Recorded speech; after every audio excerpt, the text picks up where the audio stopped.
I was diagnosed with basal cell carcinoma, which, on the outside is not supposedly that threatening, or at least you want to tell yourself that, but given a little thought, it really grabs you. The gravity starts setting in when you go to a dermatologist and they've normally done everything that needed to be done, and now they're saying you need to go see someone else. We really can't handle that here.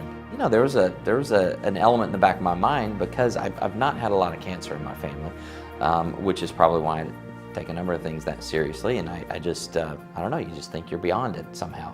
And then when it happens, even though I don't feel, skin cancer or this, that, and the other, you try to rank it in your mind and tell yourself it's not that serious. It is that serious. Cancer is cancer, they can turn into other things, it can get worse.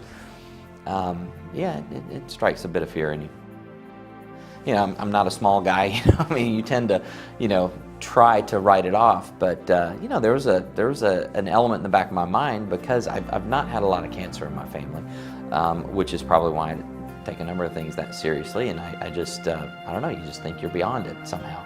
And then when it happens, even though I don't feel, skin cancer or this, that, and the other, you try to rank it in your mind and tell yourself it's not that serious. It is that serious. Cancer is cancer, they can turn into other things, it can get worse. It strikes a bit of fear in you, for sure. And then what it really makes you think of is the people that you see and hear about daily, that their life is immediately threatened with cancer, and just how horrible that must be. You gotta figure this out. I would say this has changed me for sure, in how I view everyone's position relative to cancer. There is no one, and I even said it, and it was probably more hollow previously, that everyone can get cancer, but secretly in the back of your mind, nobody in my family has cancer. I'm fine. I don't need to wear suntan lotion. That's changed. You are not special. Everyone is susceptible to this disease. One of the best things that you can ever do is have regular checkups. And a year, that's something that people tell you, oh, you need to be seen every year. Well, I'm sure it's different for everybody. And I will certainly be getting more frequent checkups than a year, because if you catch it early, the remedy is quite a different thing. I feel like the greatest impact that I can possibly make, whether it's through my company or me or my friends or whatever, is to tell people, don't underestimate this disease.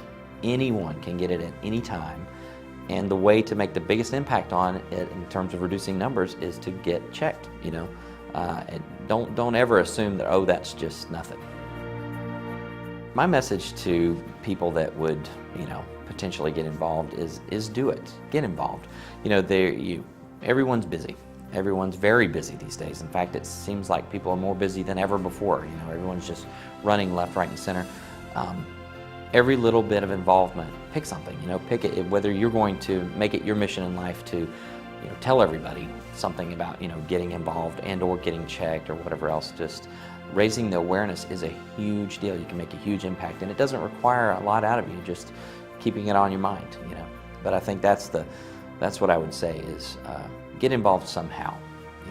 Every little bit counts, and the more you get involved, it's just, you can't turn away from it then, because there's so much that can be done. There's so much that's being done. It's just it's just like a whole new universe. There's just you want to get involved, and you want to help raise awareness, because you can make such an impact with early detection and prevention.